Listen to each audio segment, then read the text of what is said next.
Les éditions Télème présentent un enregistrement intégral de En souvenir de toi de Tamara McKinley, alias Ellie Dean, lu par Catherine Pajon. Aux habitants du quartier londonien de l'East End, qui, durant la Seconde Guerre mondiale, se sont courageusement battus, et plus particulièrement à celles et ceux qui ont perdu la vie le 3 mars 1943. Prologue. Londres, février 1943. Doreen Gray ressentit une pointe d'excitation. Elle rajusta son petit chapeau en feutre, puis s'empara de son sac de voyage et de l'étui contenant son masque à gaz, avant de descendre du train qu'elle avait pris le matin même à Knockholt. D'aucuns, à coup sûr, l'auraient jugée ridicule. À son âge, une divorcée de 35 ans, mère de 2 fillettes, occupant en outre un poste de confiance au ministère de la Défense. Et pourtant, elle se sentait étourdie, éprise à la façon d'une écolière. Vêtue de ses plus beaux atours, elle frissonnait à l'idée de revoir bientôt Archie. Doris, sa sœur aînée, si elle venait à être mise au courant, dirait assurément d'elle pique-pendre, mais Doreen ne s'en souciait guère. La vie était faite pour être vécue, et l'on se devait de la vivre pleinement, car personne ne savait de quoi le lendemain serait fait. Assise dans un autobus, en direction des quais de Londres, elle fut surprise, en apercevant son reflet dans la vitre sale, de constater à quel point l'amour et l'exaltation l'avaient embellie. Lavée de frais, ses cheveux noirs et ondulés luisaient sous le ravissant petit chapeau. Son regard brun étincelait, et sa peau claire, rayonnante, témoignait de son bonheur. On avait accordé à Archie une permission d'1 semaine, le temps de réarmer le navire à bord duquel il servait, avant sa prochaine traversée de l'Atlantique. Résolus à jouir de chaque instant passé ensemble, les amoureux avaient échafaudé tant de projets que Doreen priait à présent pour que rien ne vînt gâcher la fête. Le rouge lui monta aux joues, à l'idée de se retrouver bientôt avec Archie dans la petite chambre d'hôtel qu'elle avait réservée. Il s'était écoulé tellement de temps depuis sa dernière permission.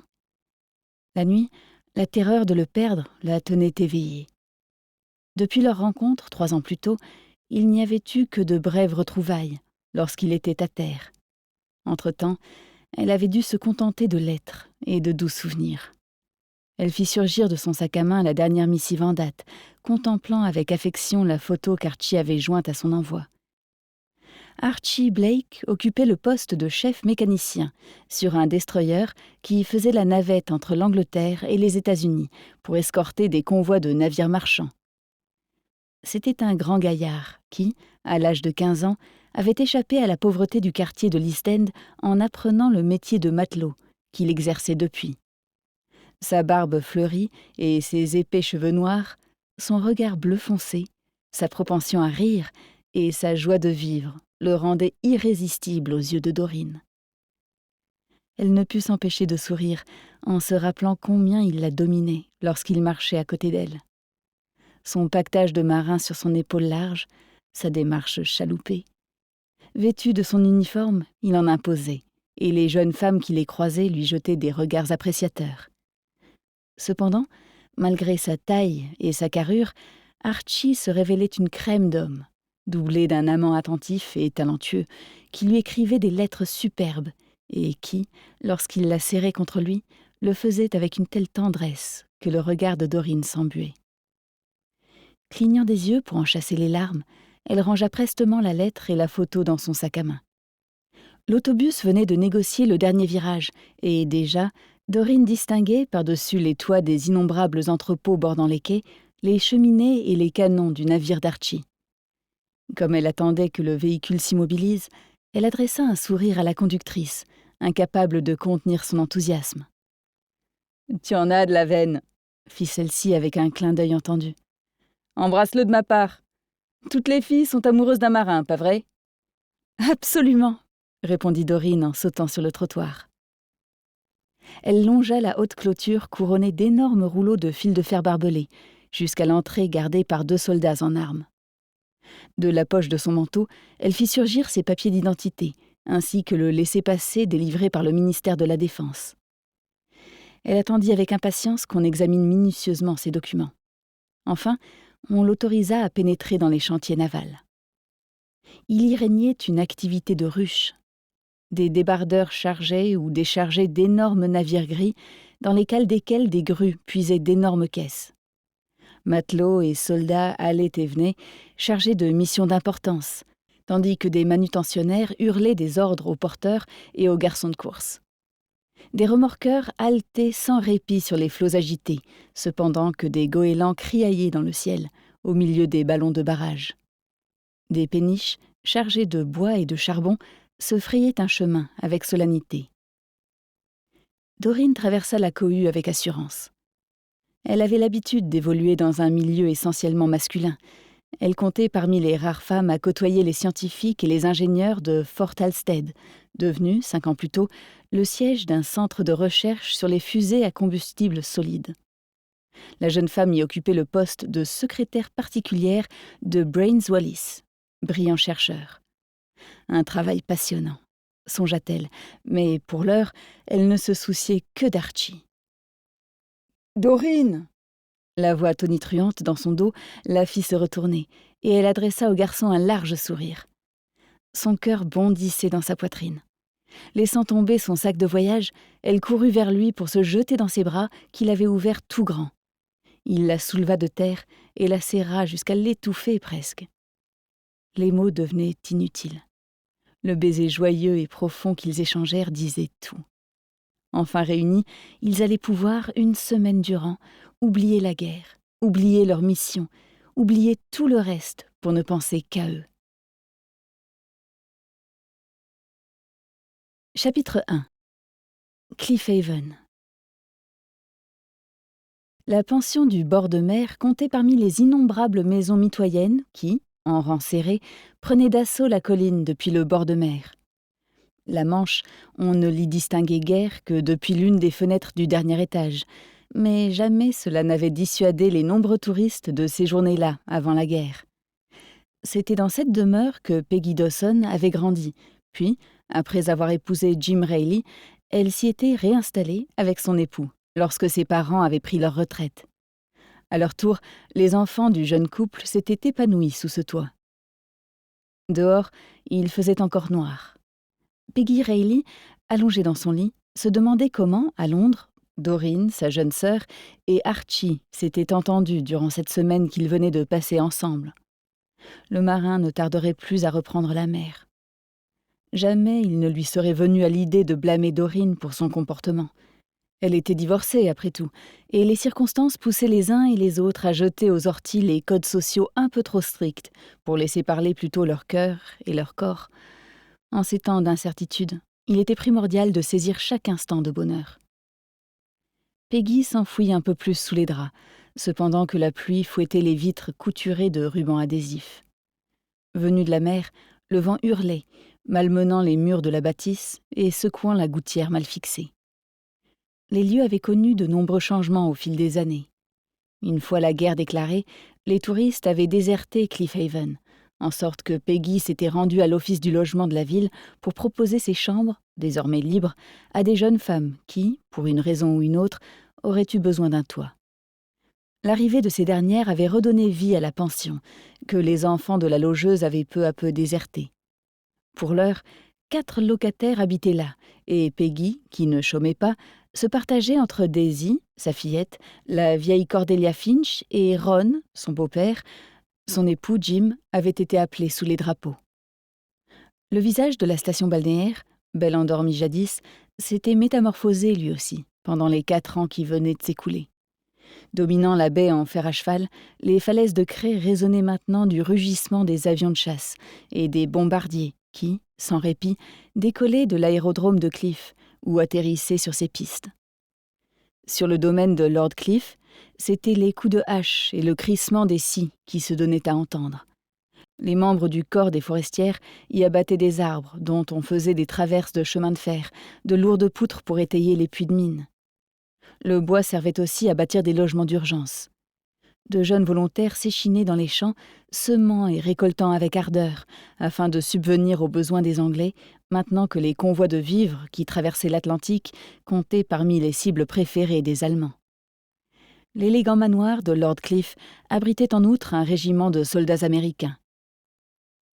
Au pied des blanches falaises, à l'est de la baie, et jusqu'aux collines qui, à l'ouest, moutonnaient en direction de la mer, la promenade avait été garnie de volumineux rouleaux de fils de fer barbelés et, à intervalles réguliers, de batteries.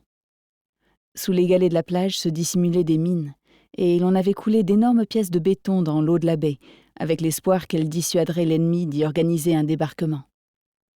La jetée, qui, à quelques années de là, accueillait parfois un orchestre ainsi que des danseurs, avait été partiellement démolie, afin qu'elle ne fût plus reliée au rivage.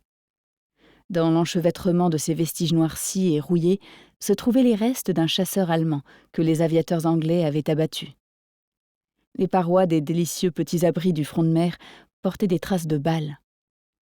Les hôtels de luxe, ainsi que les pensions de famille qui, avant le début des hostilités, se dressaient le long de la promenade, n'avaient pas tous survécu au bombardement. De ceux-là ne demeuraient que d'affreux décombres, déjà pris d'assaut par les mauvaises herbes.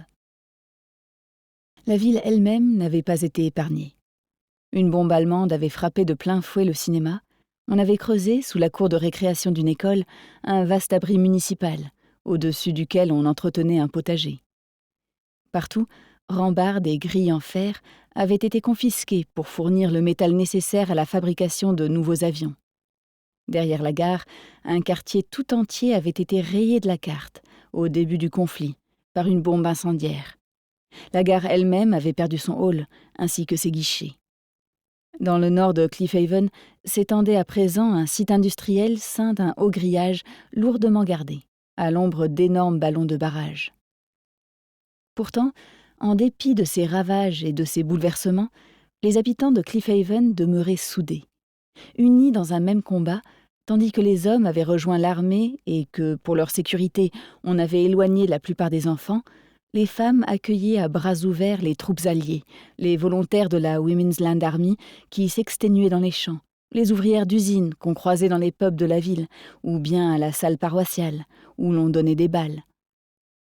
Dans un même élan, les femmes de Cliffhaven avaient retroussé leurs manches, soucieuses de contribuer à la victoire, offrant à celles et ceux qui étaient dans le besoin des tasses de thé et beaucoup de réconfort. La pension du bord de mer n'était certes pas la seule à ouvrir ses portes aux victimes des aléas de la guerre, mais Peggy savait que peu de logeuses les choyaient, comme elle le faisait. Au fil des ans, quelques scandales avaient éclaté, mettant en lumière les négligences ou le comportement abusif d'une poignée d'hébergeurs. Peggy, pour sa part, mettait un point d'honneur à accueillir ses locataires comme s'il s'était agi de membres de sa famille. Depuis 4 ans, les jeunes femmes se succédaient sous son toit, et, pour l'heure, suite au départ de Suzy après son mariage avec Anthony, il restait des places à pourvoir. Peggy se blottit sous ses couvertures, cependant que Daisy reniflait dans son petit lit, installé au pied de celui de sa mère. Un sourire affectueux se peignit sur les lèvres de celle-ci lorsqu'elle se mit à penser à ses locataires. Infirmière de bloc opératoire, Fran s'était installée à la pension au début de la guerre. Tout en opulentes boucles rousses et les yeux verts, il s'agissait d'une jeune femme espiègle et pleine d'humour, dotée d'un tempérament de feu et d'un bagout typiquement irlandais. Elle se révélait en outre une merveilleuse violoniste. Rita, de son côté, avait rejoint la pension du bord de mer après la destruction de sa maison lors d'un bombardement. Elle conduisait à présent un camion de pompiers. Il y avait encore Sarah et sa jeune sœur Jeanne, qui, après être parvenue à quitter Singapour quelques heures avant que les Japonais s'en emparent, s'étaient rendues à Cliffhaven pour tenter d'y retrouver leur grand-tante, Cordelia Finch, doyenne des pensionnaires de Peggy. La mère et le petit frère des 2 jeunes femmes se trouvaient en sécurité en Australie, mais elles n'avaient aucune nouvelle de leur père, ni du fiancé de Sarah, qu'elles avaient vu pour la dernière fois sur le quai du port de Singapour. Bien qu'elle mît un point d'honneur à ne jamais révéler son âge, Peggy supposait que Mrs. Finch approchait les 80 ans. Ragaillardie par la jeunesse de ses colocataires, elle était devenue leur grand-mère à toutes, et la maisonnée entière la chérissait. Enfin venait Ron. La logeuse sourit. Le vieil Irlandais bourru, qui n'était autre que son beau-père, suivait sa route en toute indépendance, sans jamais se plier aux conventions. Mais il s'y prenait avec un tel charme qu'immanquablement, Il finissait par emporter tous les suffrages. Peggy savait, par surcroît, que sous ses chemises dépenaillées battait un cœur tendre et vaillant. Harvey, son chien, lui ressemblait beaucoup, hirsute et têtu, et même s'il dormait sur le lit de son maître sans permission, qu'il chipait volontiers de la nourriture sur la table et qu'il multipliait les sottises, il avait pour lui son formidable courage et sa fidélité sans faille, qui faisaient oublier ses frasques. Daisy s'agitait à présent dans son lit. Sa mère tendit le dos, attendant de grands cris, mais il n'en fut rien. Âgée de 15 mois, la fillette faisait ses dents.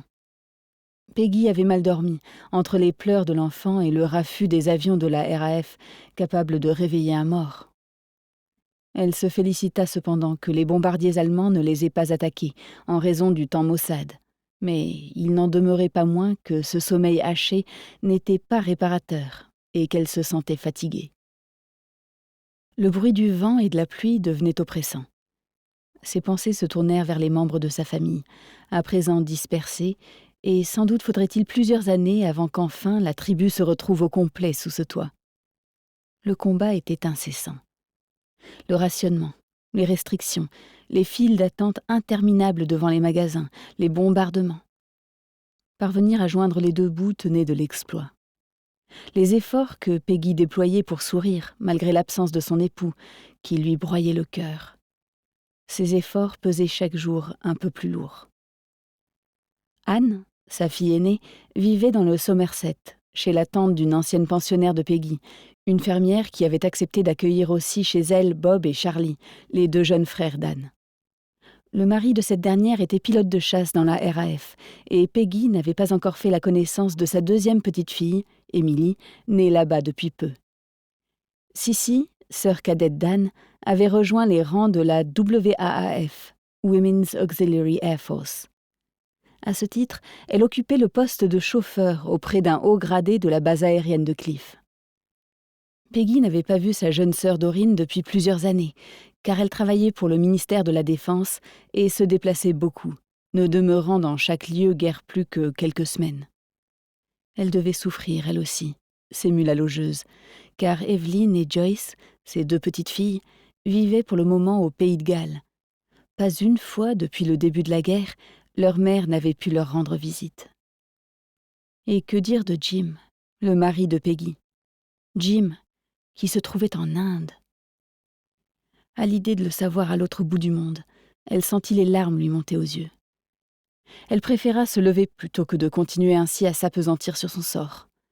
Cordelia promenait un vilain rhume qui venait s'ajouter à son arthrose, et Ron était rentré à des heures indues la veille au soir, éméché par surcroît, après une soirée passée avec ses amis pêcheurs. Rejetant les couvertures et les draps, la logeuse quitta son lit, aussitôt accueillie par les vents coulis qui s'insinuaient sous la porte, ainsi que par les fenêtres mal ajustées que Jim et Ron avaient tenté de réparer l'année précédente. Avec un soupir résigné, Peggy glissa les pieds dans ses pantoufles, avant d'enfiler l'épaisse robe de chambre de son époux. La journée promettait d'être rude, car elle allait devoir tenter de vêtir son beau-père d'une manière à peu près potable pour le traîner ensuite à l'hôtel de ville, où se tiendrait une cérémonie dont il ne disait que du mal. À en juger par le vacarme qu'il avait produit la nuit précédente, il aurait la gueule de bois, ce qui le rendrait grincheux. Grincheux, il l'était depuis le jour où il avait appris qu'on allait récompenser sa bravoure. À sa place, la plupart des hommes auraient été ravis. Mais Ron n'avait vu dans cette affaire qu'une occasion pour le maire de se montrer. Autrement dit, il s'agissait d'une perte de temps. Peggy passa les doigts dans ses boucles brunes, avant de frotter son visage de ses mains pour essayer de chasser sa fatigue et d'insuffler un brin d'enthousiasme à la journée naissante. Doris, sa sœur aînée, lui avait clairement fait comprendre qu'elle la tiendrait pour responsable si Ron se comportait mal lors de la cérémonie. Or, il y avait tout à parier que ce serait précisément ce qui adviendrait si sa belle-fille ne veillait pas au grain. Elle monta à pas de loup jusqu'à la salle de bain. À cette heure, le calme régnait encore dans la pension. Bientôt, cependant, les jeunes locataires commenceraient à s'agiter. Jeanne, pour sa part, avait quitté les lieux depuis environ une demi-heure pour se rendre à la laiterie, où elle travaillait. Tandis qu'elle faisait sa toilette, Peggy sourit en songeant à l'adolescente qui venait de fêter son 19e anniversaire. Elle se révélait à présent d'une grande beauté et sa nouvelle assurance faisait plaisir à voir. En effet, à leur arrivée en Angleterre, Sarah, sa grande sœur, s'était beaucoup inquiétée pour elle. Elle se conduisait alors comme une enfant, presque comme une attardée légère, suite à un accident de cheval, l'animal lui ayant asséné un coup de sabot en pleine tête. Mais contre toute attente, elle s'était épanouie à Cliffhaven. Elle avait mûri. Néanmoins, depuis quelque temps, Jeanne paraissait un peu tourmentée, lassée par son emploi à la laiterie, malgré sa passion pour les vieux chevaux de trait dont elle s'occupait. Que lui arrivait-il ? Peggy s'habilla, puis rejoignit le rez-de-chaussée à la hâte. Et si Jeanne s'était entichée d'un jeune homme ? Il se trouvait, en ville, suffisamment de militaires pour faire tourner la tête d'une demoiselle, et plus d'un devait lui couler des regards approbateurs. À son retour, Peggy aurait une petite conversation avec elle. Mais pour le moment, elle devait faire la toilette de Daisy, puis la vêtir, préparer ensuite le petit déjeuner et s'occuper de Ron. Ivy Tucker en avait par-dessus la tête. À l'usine de munitions où elle travaillait, on ne lui accordait qu'une journée de repos par semaine, et Doris, sa logeuse, l'avait contrainte à la consacrer au ménage, en vue de l'arrivée de sa nouvelle pensionnaire. Ivy s'en voulait de n'être pas parvenue à tenir tête à cette vieille bique, mais maintenant que Marie, sa collègue et amie, était retournée dans le Sussex, dont elle était originaire, la répartie lui manquait lorsque Doris lui donnait des ordres. La jeune femme n'avait pourtant pas la langue dans sa poche, mais la maîtresse de maison en imposait, d'autant plus qu'elle la menaçait de la mettre à la porte si elle ne lui obéissait pas. Ivy, qui dès lors se faisait toute petite, la connaissait maintenant assez pour savoir qu'elle mettrait à coup sûr ses menaces à exécution. En pareil cas, nulle part ailleurs elle ne retrouverait le confort dont elle jouissait ici. Elle continua de frotter avec ardeur le four à gaz, pressée d'en finir avec cette corvée afin de quitter les lieux au plus vite.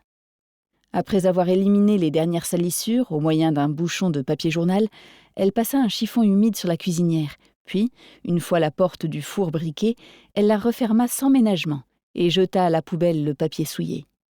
Lorsqu'elle aurait lavé le sol, elle pourrait enfin s'échapper. Comme elle se rendait dans l'appentis qui tenait lieu de buanderie pour y récupérer la serpillière et le seau, elle se mit à chantonner, plus légère à présent qu'elle avait presque achevé sa tâche.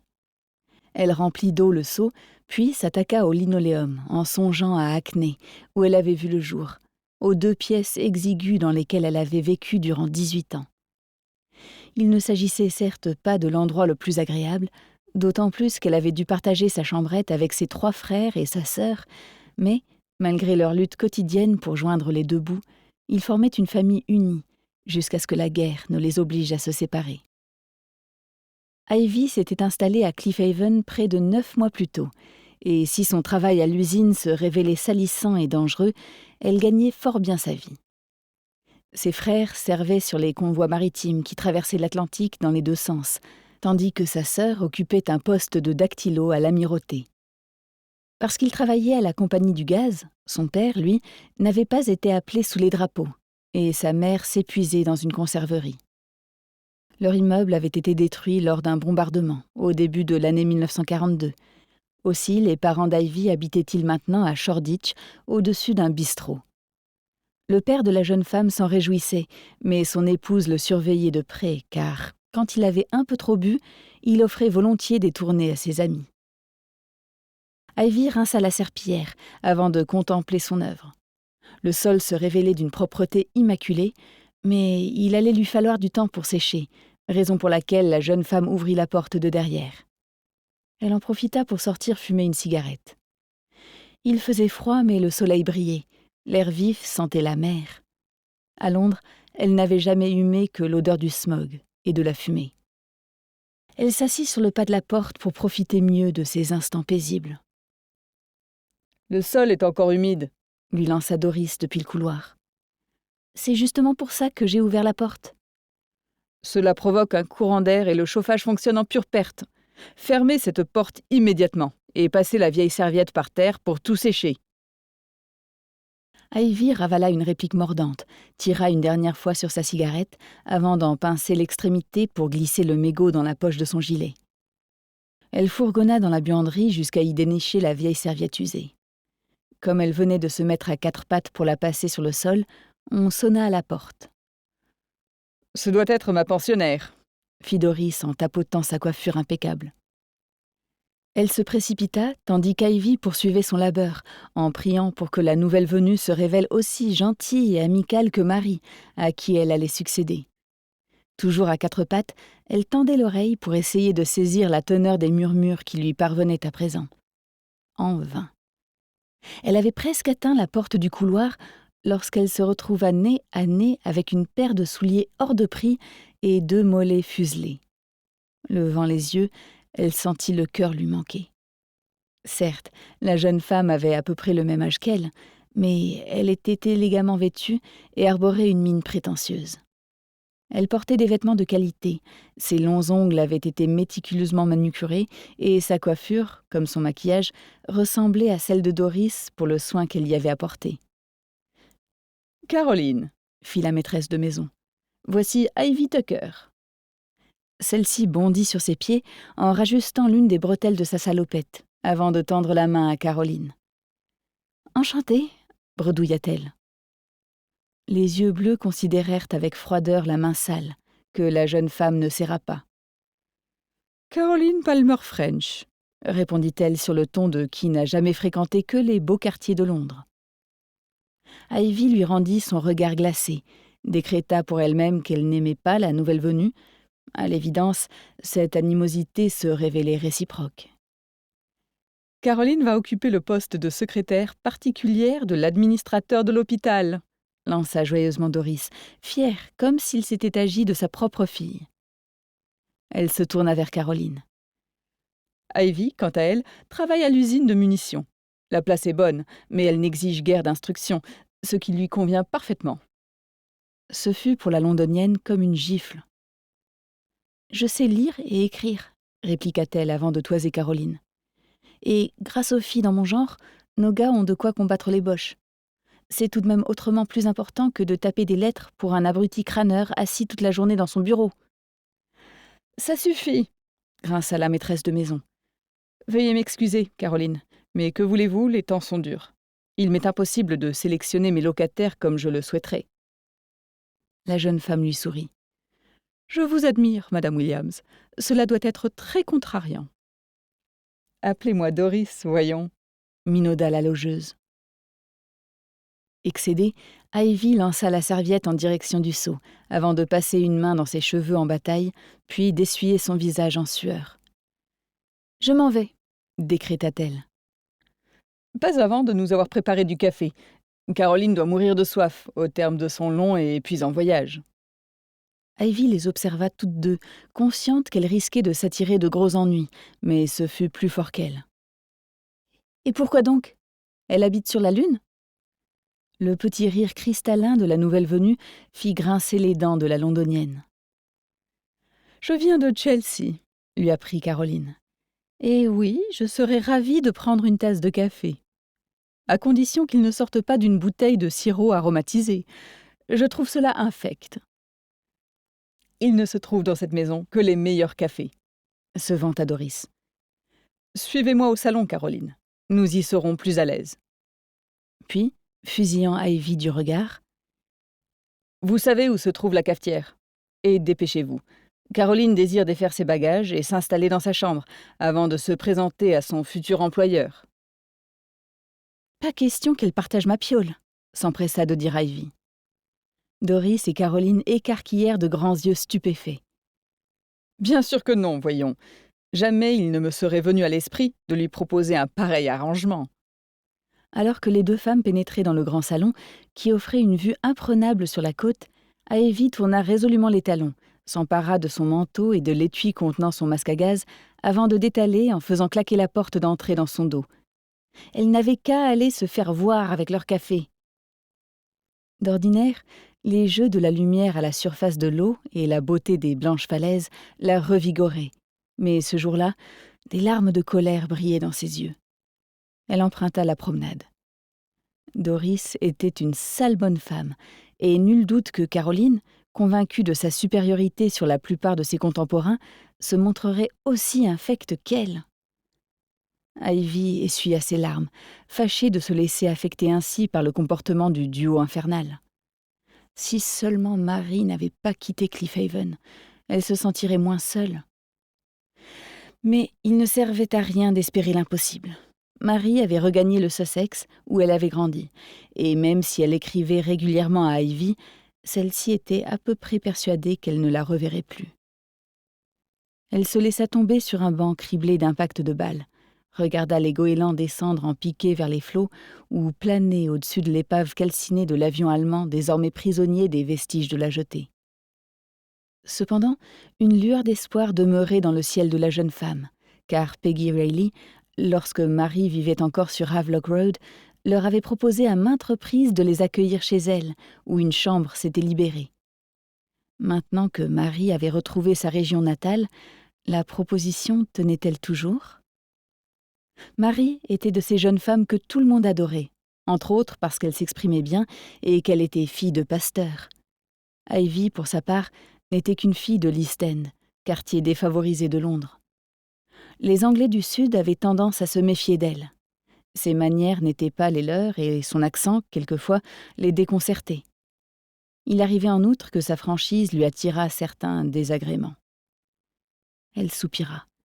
Peggy Reilly était une hôtesse charmante, mais sa maison, plus grande encore que celle de Doris, comportait une salle de bain intérieure, ainsi que des toilettes extérieures de toute beauté. Quant à ses locataires, Fran, Jeanne, Sarah et la vieille Cordelia, toutes avaient joui d'une solide éducation. Il n'était que Rita pour rappeler un peu à Ivy les amis qu'elle avait jadis, à Hackney. Elle raffolait de rire et de bavarder avec elle. Pour tout dire, la londonienne craignait que Peggy eût regretté son invitation, espérant désormais qu'Ivy l'eût oubliée. « Te v'là toute seule, ma fille », marmonna-t-elle en se dirigeant vers le salon de thé de Camden Road. « Je crois qu'il va falloir t'y faire. » Chapitre 2. Londres. Lourde encore du sommeil de la nuit, Dorine se blottit contre le large dos d'Archie. Le son de la pluie martelant la vitre de la chambre d'hôtel exaltait la sensation d'intimité et de chaleur. La jeune femme, qui venait de poser une main sur le torse du marin, en percevait le mouvement régulier à chacune de ses respirations. Elle chérissait plus que jamais ces instants paisibles à ses côtés, car leur longue séparation lui avait permis de découvrir à quel point elle l'aimait. Sa virilité lui avait manqué, son corps contre le sien, le contact de ses mains, son odeur, son sourire et les regards qu'ils échangeaient tous deux, qui en disaient bien davantage que n'importe quel discours. Auprès d'Archie, Dorine se sentait entière. Posant doucement sa joue sur l'épaule de l'homme, elle huma le parfum de sa peau. Jamais elle n'avait éprouvé cette félicité avec Eddie, pas même durant les premières années de leur mariage. Eddie jouissait de son épouse en égoïste, sans jamais lui donner à comprendre combien il la chérissait peut-être. Songeant à son ex-mari, la jeune femme s'écarta d'Archie et ferma les paupières. Elle avait veillé à ce qu'Eddie ne puisse pas découvrir l'endroit où elle habitait à présent, mais ses lettres, réexpédiées depuis le dernier domicile de Dorine connu de lui, avaient fini par lui parvenir, et elle y avait répondu à contre-cœur. Ses premières missives lui avaient paru inoffensives. Il s'y apitoyait sur son sort, insistant sur les difficultés qu'il rencontrait pour refaire sa vie et décrocher un nouvel emploi. Mais depuis peu, le ton avait changé, suscitant chez leur destinataire un tel malaise qu'elle avait préféré les brûler sans même se donner la peine d'y répondre. Dorine s'agitait, soudain nerveuse. Eddie n'avait certes pas exprimé ouvertement des menaces, mais il lui avait laissé entendre que les voyages qu'il avait entrepris pour rendre visite à leur fille lui avaient coûté une véritable fortune, en conséquence de quoi, si, du moins, elle possédait ne serait-ce qu'une once de morale, elle lui enverrait régulièrement de l'argent, afin que leurs enfants ne se sentent pas abandonnés par leurs deux parents à la fois. Il ne s'agissait, ni plus ni moins, que de chantage émotionnel, un domaine dans lequel Eddie avait appris à exceller au fil des ans. À mesure qu'il la relançait, plus insistant à chaque tentative, Dorine s'était sentie faiblir. Bientôt, la culpabilité l'avait submergée. Elle n'avait pas réussi à se rendre auprès d'Evie et Joyce depuis qu'elles avaient quitté Londres. En ce moment précis, elle aurait d'ailleurs dû se trouver avec elles, et non pas allongée dans le même lit que son amant. Elle tenta de se détendre, de se convaincre qu'une semaine, de toute façon, ne lui aurait pas suffi pour se lancer dans l'interminable périple menant au Pays de Galles. En vain. Elle continuait à se sentir coupable. Quant à Eddie, s'il ne trouvait pas de travail, à une époque où l'on manquait cruellement de bras, c'était tout bonnement parce qu'il n'était pas question pour lui de s'échiner dans une usine ou de prendre les armes. Oh non! Eddie souhaitait uniquement passer son temps à jouer, à séduire les jeunes femmes. Lui envoyer de l'argent? Qu'est-ce qui se passe? S'enquit Archie en se retournant, et il lui tendit la main. Rien du tout, se hâta-t-elle de répondre. Tu sais bien que tu ne peux pas me mentir, ma chérie. De quoi s'agit-il? Je pensais à Evie et Joyce. Cela fait si longtemps que je ne les ai pas vus. L'homme écarta les cheveux de son visage pour baiser son front. J'ai fait preuve d'égoïsme, murmura-t-il. Je te voulais pour moi seul durant toute cette semaine. Mais je te promets que lors de ma prochaine permission, nous nous rendrons au Pays de Galles. Ce serait merveilleux, soupira Dorine. Archie alluma la lampe de chevet, considéra la jeune femme de son œil très bleu. Tu es bien sûre que rien d'autre ne te tourmente? As-tu des problèmes avec Eddie? Elle secoua vigoureusement la tête, résolue à lui taire ses inquiétudes. Absolument pas. Il lui rendit son sourire avant de la serrer dans ses bras. Dans ce cas... Cliffhaven. Peggy avait décidé de laisser Ron ronfler encore un peu, pendant qu'elle poursuivait ses activités du jour, une manière comme une autre d'éviter de l'avoir dans les pattes. Harvey, son chien, semblait lui aussi enclin à faire la grasse matinée, car il ne s'était pas encore présenté à la cuisine. La pluie continuait de tomber, mais le vent avait faibli à mesure que la mer se retirait. Peggy priait pour que le temps s'améliore, d'ici l'heure à laquelle elle allait devoir emmener son beau-père à l'hôtel de ville, en fin de matinée. Ayant enfilé son tablier, puis noué un fichu sur ses cheveux fraîchement lavés, elle ranima le feu dans le fourneau, sur lequel elle réchauffa le porridge. Elle passa ensuite à la toilette de Daisy, à laquelle elle fit aussi ingurgiter son petit déjeuner. La fillette se montrant peu désireuse d'être cajolée, sa mère l'installa dans son parc, entourée de ses jouets. La veille au soir, à l'aide d'une éponge, Peggy avait débarrassé de ses taches les plus voyantes l'unique costume à peu près présentable de son beau-père, puis elle l'avait repassé. Il se trouvait à présent pendu à la patère, derrière la porte de la cuisine, avec une chemise dont elle avait amidonné le col. Elle avait encore ciré les chaussures de Ron. Il ne lui restait plus qu'à dénicher une cravate propre et, surtout, à convaincre le sexagénaire de la porter, lui qui détestait s'affubler de la sorte. Elle remuait le porridge sans enthousiasme, songeant à toutes les tâches qui l'attendaient. Dans le garde-manger se trouvaient certes les pots de confiture et les bocaux de cornichons qu'elle avait préparés l'année précédente, et le potager de Ron, derrière la demeure, permettait à toute la maisonnée de manger des légumes frais, mais les poules, elles, semblaient n'avoir pas apprécié le froid, car elles ne pondaient plus. Pour ce qui était de la viande, il n'en restait plus du tout. Le soir, il faudrait se contenter, une fois encore, d'un ragoût de légumes. Peggy se sentait lasse de n'avoir pas même le temps de faire la queue plusieurs heures durant devant la boucherie pour y récupérer les quelques rogatons qu'Alf parvenait à lui vendre de loin en loin. Elle jeta un coup d'œil à l'horloge de la cheminée, retira la bouillie de la plaque chauffante. Comme elle s'apprêtait à monter pour s'assurer que Mrs. Finch se portait bien et réveiller ses jeunes pensionnaires, Sarah pénétra dans la cuisine, vêtue déjà de son uniforme, prête pour une nouvelle journée de travail sur le domaine de Lord Cliff, en sa qualité de membre du Women's Timber Corps, le corps des forestières. Les jodhpurs plutôt masculins, les croquenots et le pull vert peu flatteur ne ternissaient en rien l'élégance et la beauté de la jeune femme blonde. Âgée de 21 ans, elle possédait un regard bleu étincelant, une silhouette élancée et une peau aussi fraîche que la rosée du matin. Peggy, en comparaison, se sentait inconsistante et prématurément vieillie. Sarah la salua avant de grimacer en découvrant la pluie qui tombait à l'oblique sur le jardin. « J'espère que Jeanne a pensé à s'habiller en conséquence. Sinon, elle sera trempée. » Peggy versa le porridge dans un bol qu'elle posa sur la table. « Personnellement, c'est plutôt pour toi que je m'inquiète.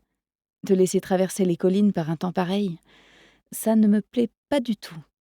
Quel dommage que ton capitaine Hammond ne puisse pas s'arranger pour qu'on vienne te chercher pendant les mois d'hiver. » La jeune femme eut beau baisser prestement la tête, ses joues soudain rosies n'avaient pas échappé à la logeuse.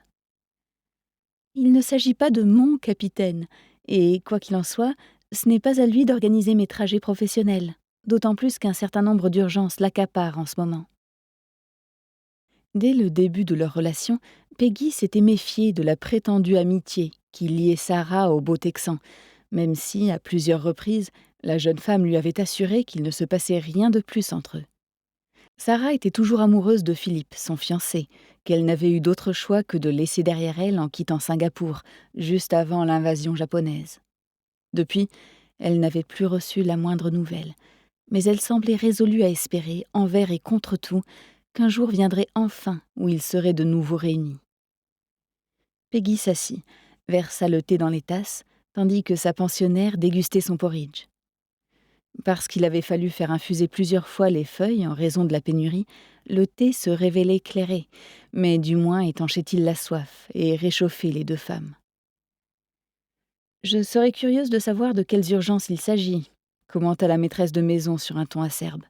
« Ces hommes et lui se prélassent depuis plusieurs mois dans le manoir de Lord Cliff, sans rien faire de leurs 10 doigts. »« Oh, Peggy, vous êtes injuste. Les troupes vont et viennent à longueur de temps, et le capitaine est chargé de former ces garçons. » Sarah ayant avalé une gorgée de thé, elle reposa sa tasse d'une main tremblante dans la soucoupe. « Quoi qu'il en soit, reprit-elle, vous pouvez cesser de vous tourmenter à son propos, car il quitte Cliffhaven demain avec le dernier contingent de GI. » La logeuse la dévisagea. Un semblant de trémolo s'était glissé dans sa voix, et elle avait pâli. « Où s'en va-t-il » Sarah haussa les épaules, remuant distraitement sa cuillère dans le reste de porridge. « Même si je le savais, il me serait interdit de vous le dire, » murmura-t-elle.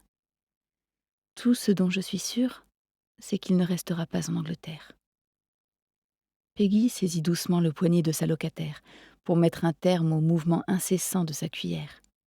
« Il va beaucoup te manquer, n'est-ce pas ?»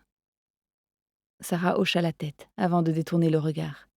« Bien sûr, c'est un ami cher. »« Tu l'aimes ?»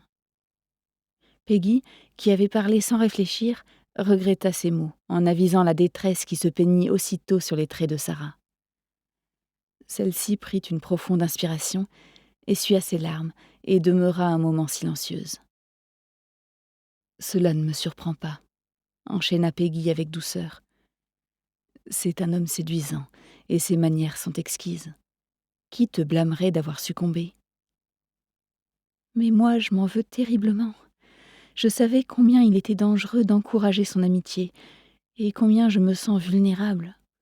Philippe se trouve si loin, et je n'ai plus de nouvelles de lui depuis tellement de temps. Nous sommes fiancés, Peggy, et me voilà en train de verser des larmes pour un homme marié qu'il ne m'est pas permis d'aimer. » Elle enfouit son visage dans ses mains. « Ça y est, j'ai enfin avoué, » sanglota-t-elle. « Vous pouvez vous vanter à juste titre de votre perspicacité. » Peggy se leva pour la prendre dans ses bras. « Oh, Sarah, je ne peux qu'imaginer ton tourment, et je t'assure que je n'ai aucune envie de me réjouir. En revanche, je peux d'ores et déjà t'assurer que ton chagrin finira par s'estomper. » La jeune femme leva ses yeux rougis. « J'ai tellement honte. Il y a fort à parier que Philippe se trouve depuis plusieurs mois aux mains des Japonais et qu'il s'accroche à la conviction que je lui reste fidèle et que je l'attendrai jusqu'à la fin de la guerre.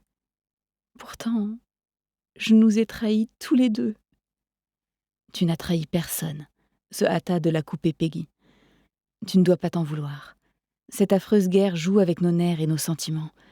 Chaque jour peut être le dernier, ce qui pousse les uns et les autres à faire des choses dont ils n'auraient jamais rêvé en temps ordinaire. Par-dessus le marché, tu vis très loin de chez toi, séparé des êtres que tu chéris le plus. Tu te sens seul et tu as besoin d'amour. Vu les circonstances, c'est on ne peut plus normal. Elle s'interrompit, hésitant à poursuivre. Puis, avez-vous, toi et lui,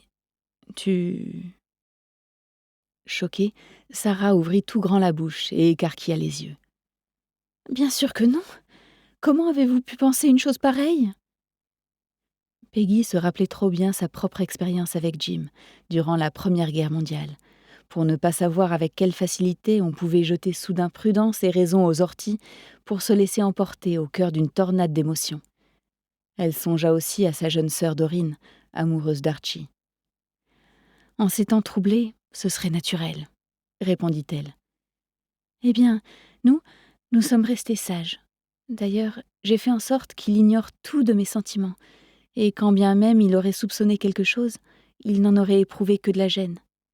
Il n'est pas du genre à tromper son épouse. » Peggy, qui éprouvait un vif soulagement, se garda néanmoins d'en faire état. « Pardon d'avoir éprouvé le besoin de te poser cette question, » fit-elle. « J'espère au moins que je ne t'ai pas contrariée. » Sarah se jeta au cou de sa logeuse. « C'est moi qui vous présente mes excuses pour m'être emportée. Je sais que vous vouliez bien faire, mais en ce moment, j'ai les nerfs à fleur de peau. » Elle embrassa Peggy sur la joue. « La situation s'améliorera une fois qu'il aura quitté Cliffhaven. J'aurai de nouveau la tête sur les épaules. » Elle saisit son béret et son imperméable. « Sur ce, je file, sinon je risque d'arriver en retard. » Peggy la regarda s'élancer dans l'allée du jardin, puis franchir la barrière. Bientôt, elle disparut à sa vue. Si la jeune femme était éprise pour de bon du bel Américain, elle ne se sentirait nullement soulagée par son départ, en dépit de ce qu'elle imaginait. Au contraire, elle se trouverait tiraillée entre le regret de ce qui aurait pu advenir et sa prétendue infidélité envers Philippe. Il faudrait à son cœur meurtri un certain temps pour guérir. Peggy priait pour que son affection et ses conseils, ainsi que l'amitié de ses collègues et de ses colocataires, l'aident à traverser cette rude épreuve. Fran était partie pour l'hôpital, Rita pour la caserne de pompiers, et Mrs. Finch venait de s'installer dans la cuisine pour y prendre son petit déjeuner. Ron, en revanche, dormait toujours, ronflant si fort que même la vieille dame, équipée d'une prothèse auditive qu'elle ne réglait pas toujours bien, s'agaça d'un tel raffut.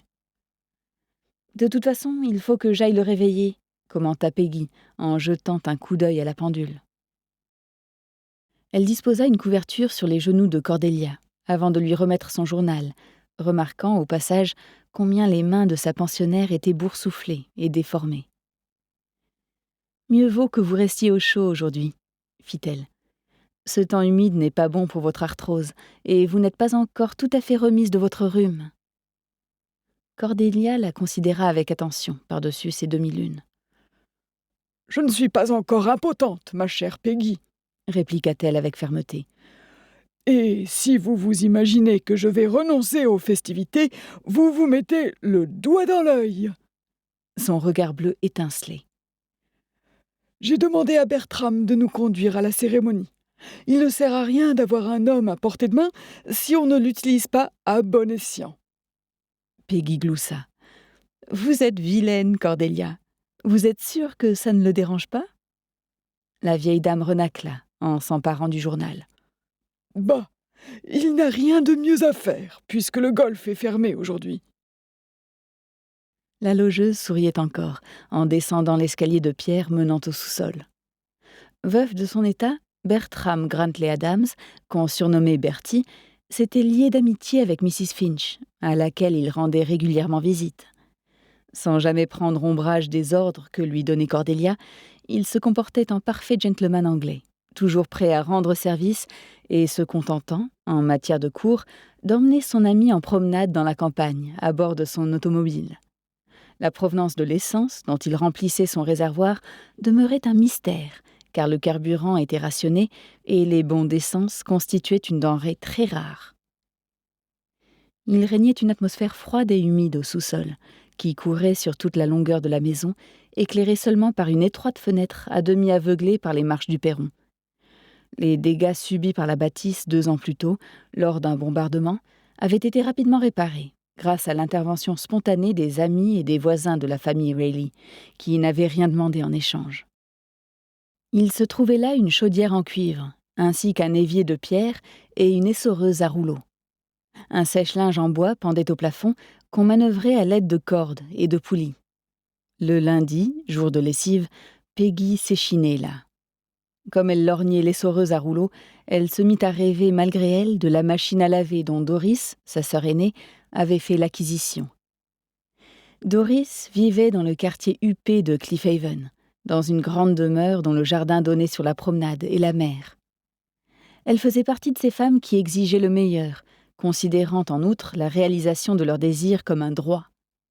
Ted Williams, son époux, l'avait supportée durant de longues années, jusqu'à ce qu'il lui avouât qu'il entretenait une liaison avec l'une de ses employées. Humiliée, Doris l'avait mise à la porte, mais à présent que les choses étaient rentrées dans l'ordre, Ted, qui semblait avoir pris goût à l'indépendance, préférait continuer à vivre dans sa garçonnière, au-dessus du magasin Home and Colonial dont il était le gérant. Peggy soupira en ignorant avec soin le panier débordant de linge sale. Certes, sa sœur avait une belle maison, une machine à laver hors de prix et des tenues élégantes, mais elle n'était pas heureuse. Sa cadette la soupçonnait de se sentir bien seule, à présent que son mari avait quitté le domicile conjugal et qu'Anthony, leur fils, s'était installé avec sa jeune épouse dans une petite demeure qu'il avait achetée. Peut-être Peggy devrait-elle, en dépit de leurs nombreux désaccords, lui rendre visite plus souvent. Elle abandonna cette idée sur le champ. Doris, à n'en pas douter, n'apprécierait pas la présence de sa sœur auprès d'elle et se répandrait en rôseries à propos de Ron et de Jim. Peggy en prendrait ombrage. Les 2 femmes se disputeraient. Submergée de travail, la logeuse n'avait pas la volonté ni l'énergie suffisante pour se placer sciemment dans la ligne de mire de Doris.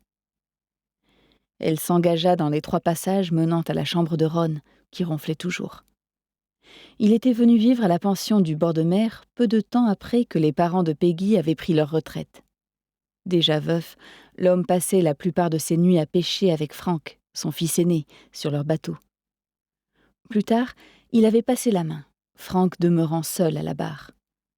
Ron était devenu un grand-père merveilleux pour les enfants de ses 2 fils. Et c'était bien là ce qui le sauvait aux yeux de sa bru, songea celle-ci, l'humeur sombre. Elle hésita avant de frapper à sa porte. Que de souvenirs d'avant-guerre dormaient au sous-sol. Elle ne pouvait y descendre sans penser à ses 2 garçons, Bob et Charlie, qui avaient partagé l'autre chambre jusqu'à ce que, suite au bombardement de leur école, on les envoie dans le Somerset pour qu'ils s'y trouvent en sécurité. Il arrivait parfois à leur mère de croire entendre résonner leurs rires ainsi que leurs pas sur le sol en béton. Elle ne les avait pas vus depuis presque 2 ans, et même si Anne lui faisait régulièrement parvenir des lettres et des photographies, Peggy se navrait de ne pouvoir s'occuper d'eux elle-même et les cajoler quand elle en avait envie. Au moment de leur départ, ils n'étaient encore que des enfants, mais Charlie avait maintenant 12 ans et son frère 4 de plus. Un âge périlleux en temps de guerre. Ah, cette adolescence sur laquelle le patriotisme et le désir d'en découdre exerçaient quelquefois un pouvoir pernicieux. Peggy s'efforça de ravaler sa peur. Si la guerre s'éternisait, Bob serait appelé sous les drapeaux. Elle tambourina à la porte. « Ron, il est temps de vous lever. » Le ronflement se tut aussitôt. « Fiche le camp, femme, et laisse l'homme en paix. » « Je ne bougerai pas d'ici, Ronan Rayleigh, alors je vous conseille de vous mettre en ordre de marche. Je vais compter jusqu'à 5. Si vous ne quittez pas votre lit et ne m'ouvrez pas la porte d'ici là, c'est moi qui entre. » « Pas question, Peggy Rayleigh, » grommela son beau-père. « Je ne suis pas en état de recevoir les visites. » « Vous l'êtes rarement, » lança cinglante la logeuse, qui se mit à compter. À 5, elle colla une oreille contre la porte qu'elle ouvrit ensuite à toute volée, allumant la lumière dans le même mouvement. Ron et Harvey gisaient sous les couvertures, tandis que les furets grattaient en poussant de petits cris stridents dans leur cage glissée sous le lit. Il flottait dans la pièce une odeur de bière, de mauvais whisky, de chaussettes sales, de chiens mouillés et de bottes crottées. Levant le museau, Harvey la considéra avec méfiance. Son maître se retourna dans son lit. Peggy parcourut la chambre du regard avec une horreur croissante. Partout s'éparpillaient des vêtements, parmi un bric-à-brac d'articles de pêche, de boîtes empilées, de livres abandonnés, ainsi que d'une véritable collection de bottes en caoutchouc et de lourds godillots. Les tiroirs de la commode, ouverts à demi, vomissaient des sous-vêtements et des pulls que seul un chiffonnier aurait accepté de récupérer. Par la porte de l'armoire qui bâillait, on découvrait un fouillis de vestes et de pantalons dont un clochard n'aurait pas voulu. Peggy quitta les lieux en trombe, ouvrit la porte donnant sur le jardin pour faire entrer un peu d'air, après quoi elle emplit d'eau froide une cruche. De retour dans l'antre de Ron, elle leva son récipient.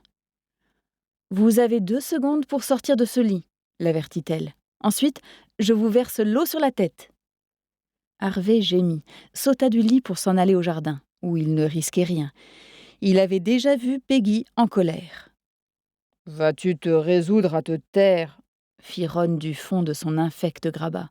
« Pour sûr qu'on est encore au beau milieu de la nuit. »« Il est plus de 9 heures et on vous attend à l'hôtel de ville à midi. »« Je n'irai pas, » répondit l'homme entre ses dents.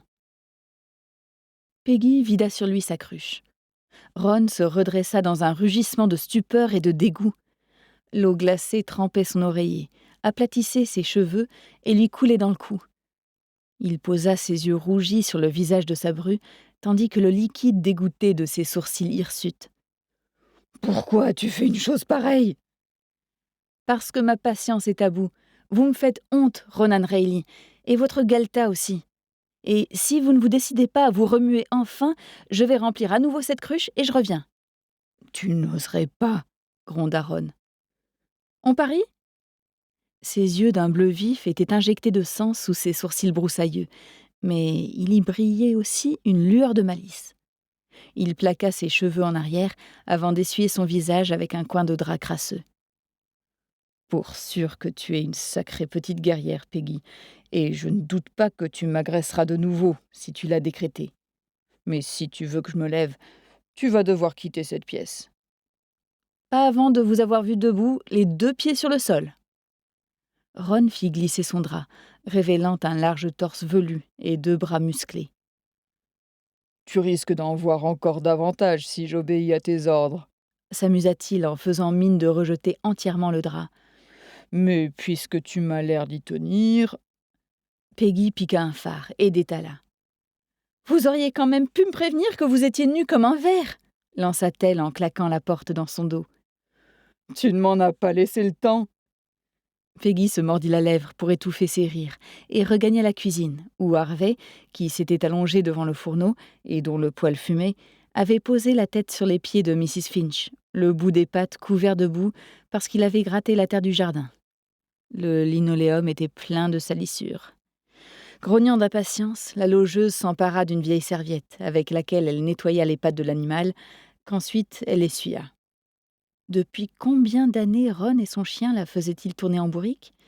Elle se sentait plus que lasse. Harvey gémit, posant sur Peggy un œil d'ambre accablé, comme si elle était en train de lui infliger la plus terrible des tortures. Elle fondit. « Quel garnement ils font tous les 2 !» observa Mrs. Finch. « C'est le moins qu'on puisse dire. »« Tu ne vaux pas mieux que ton maître », ajouta la logeuse à l'adresse de l'animal, dont elle caressa tendrement les oreilles soyeuses. « Tu réussis toujours à m'embobiner. » Elle alla chercher des restes de nourriture et de la farine d'os pour le petit déjeuner du grand chien. Pendant qu'il mangeait, elle alluma une cigarette et se laissa tomber sur une chaise. Elle avait certes remporté le premier round de son combat avec Ron, mais celui-ci n'avait pas dit son dernier mot. Elle allait devoir batailler ferme durant les 2 heures à venir. 10 minutes plus tard, Ron parut dans la cuisine, vêtu, comme à l'accoutumée, d'une chemise délavée, d'un vieux pantalon en velours côtelé retenu à la taille au moyen d'une ficelle, ainsi que d'un pull-over plus troué qu'une passoire. Il avait, pour parfaire sa mise, enfoncé sur son crâne ébouriffé sa casquette favorite, miteuse et tachée. Ayant abandonné son long manteau de braconnier sur une chaise, il s'assit sur une autre. « J'avale une tasse de thé, » déclara-t-il en évitant le regard de sa bru. « Après quoi, je vais promener Harvey. » Vous allez plutôt monter prendre un bain, vous lavez les cheveux et vous raser. Ensuite, vous enfilerez votre costume. Il jeta un coup d'œil à cette tenue qu'il avait en horreur, puis considéra Peggy de sous ses épais sourcils. « Je continue à penser que toute cette affaire, c'est beaucoup de bruit pour rien. Par ailleurs, si Harvey n'a pas le droit de m'accompagner, je reste ici. » Les chiens ne sont pas admis dans l'enceinte de la mairie. Par ailleurs, le maire s'apprête à vous remettre une récompense pour saluer votre courage. Au lieu de ronchonner, vous devriez vous sentir fier. Ron continuait à détourner les yeux, tandis qu'Harvey, en dépit de sa taille... Nous espérons que vous avez apprécié cet aperçu. Pour continuer à écouter ce livre audio sur Google Play Livres, utilisez le lien dans la description de la vidéo.